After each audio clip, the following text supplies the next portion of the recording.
ಅರಾವಳಿ ಶ್ರೇಣಿಯ ನಡುವೆ ಮೇವಾಡದ ರಾಜಧಾನಿಯಾಗಿದ್ದ ರಾಜಸ್ಥಾನದ ಅತ್ಯಂತ ಸುಂದರ ನಗರಗಳಲ್ಲಿ ಒಂದು. ಹಾಗೆ ವೆನ್ನಿಸ್ ಆಫ್ ಈಸ್ಟ್ ಅನ್ನೋ ಹೆಗ್ಗಳಿಕೆಗೆ ಪಾತ್ರವಾಗಿರೋ ಸಿಟಿ ಆಫ್ ಲೇಕ್ಸ್ ಉದಯ್ಪುರ್ನ ನಾವಿವತ್ತು ಎಕ್ಸ್ಪ್ಲೋರ್ ಮಾಡೋಣ.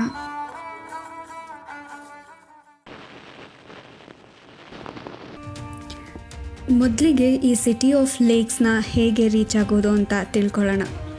ನಾವು ಬೆಂಗಳೂರಿನಿಂದ ಉದಯ್ಪುರ್ಗೆ ಫ್ಲೈಟ್ನಲ್ಲಿ ಬಂದ್ವಿ. ಹಾಗೆ ಉದಯ್ಪುರ್ ಬಸ್ ಮತ್ತು ಟ್ರೈನ್ ಕನೆಕ್ಟಿವಿಟಿ ಕೂಡ ಹೊಂದಿದೆ. ಮಹಾರಾಣಾ ಪ್ರತಾಪ್ ಏರ್ಪೋರ್ಟಿಂದ ಉದಯ್ಪುರ್ ಸಿಟಿಗೆ 20 ಕಿಲೋಮೀಟರ್ಸ್ ಇದೆ. ಏರ್ಪೋರ್ಟ್ನಲ್ಲೇ ನಿಮಗೆ ಟ್ಯಾಕ್ಸೀಸ್ ಅವೈಲೇಬಲ್ ಇರುತ್ತೆ. ಸಿಟಿ ರೀಚ್ ಆಗಬೇಕು ಅಂದರೆ ನೀವು ಟ್ಯಾಕ್ಸಿ ಮೂಲಕನೇ ಬರಬೇಕು.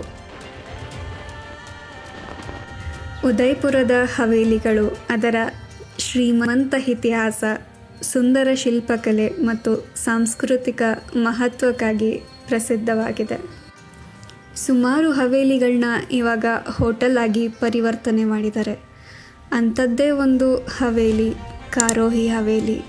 ನಾವು ಸ್ಟೇ ಆಗಿರೋದು ಇದೇ ಪ್ಲೇಸ್ನಲ್ಲಿ. ಇವಾಗ ರೂಮ್ ಟೂರ್ ನೋಡೋಣ. ರೂಮ್ಸ್ ಅಂತೂ clean and well maintained. Luggages ಇಟ್ಕೊಳ್ಳೋಕ್ಕೆ ಜಾಗ ಹಾಗೆ ಸಿಟ್ಟಿಂಗ್ ಏರಿಯಾ ಕೂಡ ಮಾಡಿದ್ದಾರೆ. ಈ ಪ್ರಾಪರ್ಟಿ ಗಂಗೋರ್ ಘಾಟಿಂದ ಜಸ್ಟ್ 400 ಮೀಟರ್ಸ್ನಲ್ಲಿ ಇದೆ. ಈ ರೂಮಿಂದ ನೀವು ಲೇಕ್ ಪಿಚೋಲಾ ಮತ್ತು ಸಿಟಿ ಪ್ಯಾಲೇಸ್ನ ಕೂಡ ನೋಡ್ಬೋದು. ಈ ರೂಮ್ಗೆ ನಾವು ಪರ್ ನೈಟ್ ಪೇ ಮಾಡಿರೋದು 2660 ರೂಪೀಸ್. ಈ ಹೋಟೆಲ್ನಲ್ಲಿ ಲಿಫ್ಟ್ ಫೆಸಿಲಿಟಿ ಹಾಗೂ ಇನ್-ಹೌಸ್ ಡೈನಿಂಗ್ ಫೆಸಿಲಿಟಿ ಕೂಡ ಇದೆ. ಉದಯ್ಪುರ್ನಲ್ಲಿ ಆಲ್ಮೋಸ್ಟ್ ಎಲ್ಲ ಹೋಟೆಲ್ ರೂಫ್ ಟಾಪ್ನಲ್ಲೂ ನಿಮಗೆ ಕೆಫೆ ಅಥವಾ ರೆಸ್ಟೋರೆಂಟ್ ಸಿಗತ್ತೆ. ಈ ಹೋಟೆಲ್ನ ಟೆರೆಸಿಂದ ವ್ಯೂ ಹೀಗೆ ಕಾಣುತ್ತೆ. ಇವಾಗ ನಾವು ಉದಯ್ಪುರ್ ಸಿಟಿನ ಎಕ್ಸ್ಪ್ಲೋರ್ ಮಾಡೋಕ್ಕೆ ಹೋಗೋಣ. ನಮ್ಮ ಹೋಟೆಲಿಂದ ಗಂಗೋರ್ ಘಾಟ್, ಪಿಚೋಲಾ ಲೇಕ್, ಬಾಗೋರ್ ಕಿ ಹವೇಲಿ, ಜಗದೀಶ್ ಮಂದಿರ್ ಮತ್ತು ಸಿಟಿ ಪ್ಯಾಲೇಸ್ ವಾಕಬಲ್ ಡಿಸ್ಟೆನ್ಸ್ನಲ್ಲೇ ಇರೋದ್ರಿಂದ ನಾವಿವಾಗ ನಡ್ಕೊಂಡೆ ಜಗದೀಶ್ ಮಂದಿರ್ ಕಡೆಗೆ ಹೊರಟಿದ್ದೀವಿ.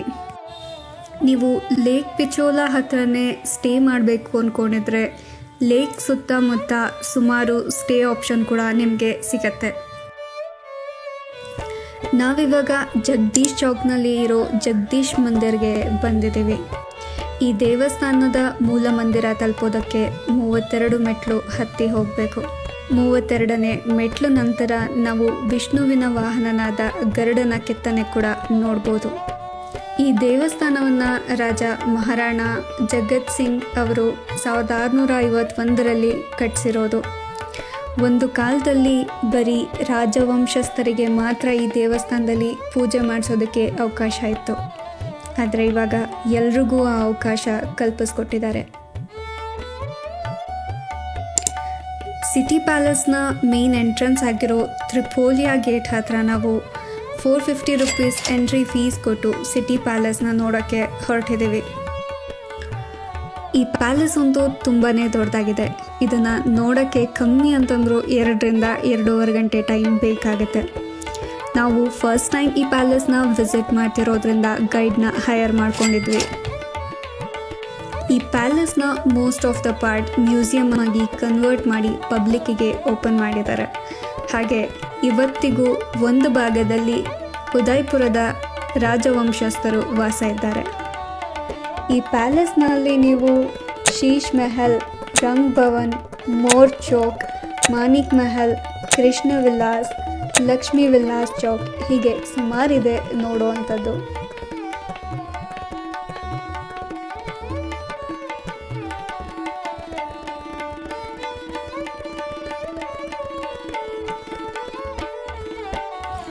ಇದು ಅಮರ್ ವಿಲಾಸ್. ಈ ಗಾರ್ಡನ್ನ ಸಿಟಿ ಪ್ಯಾಲೇಸ್ನ ಟಾಪ್ ಮೋಸ್ಟ್ ಫ್ಲೋರ್ನಲ್ಲಿ ಮಾಡಲಾಗಿದೆ.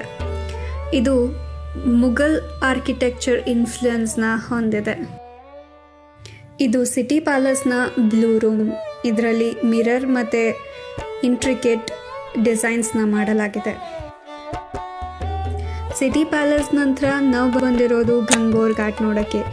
ಈ ಪ್ಲೇಸ್ನಲ್ಲಿ ಸುಮಾರು ಮೂವಿ ಶೂಟಿಂಗ್ಸ್ ಕೂಡ ಆಗಿದೆ.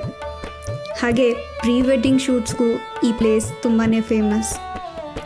ಸಿಟಿ ವ್ಯೂ ನೋಡ್ತಾ ರಿಲ್ಯಾಕ್ಸ್ ಮಾಡೋಕ್ಕೆ ಬೆಸ್ಟ್ ಪ್ಲೇಸ್.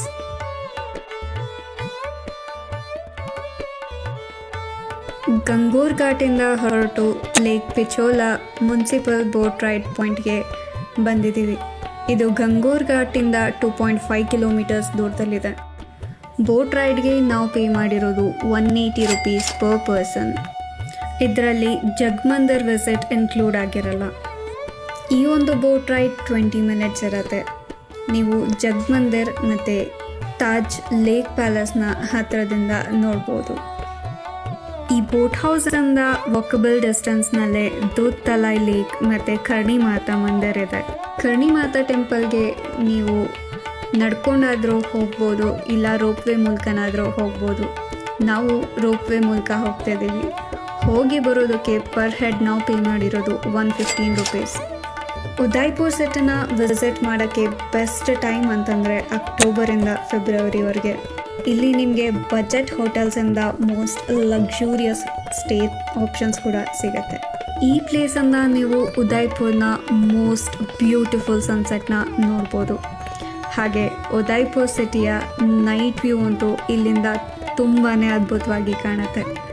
ನೀವು ಉದಯ್ಪುರ್ಗೆ ಬಂದರೆ ಈ ಪ್ಲೇಸ್ನ ಖಂಡಿತ ಮಿಸ್ ಮಾಡ್ಕೋಬೇಡಿ.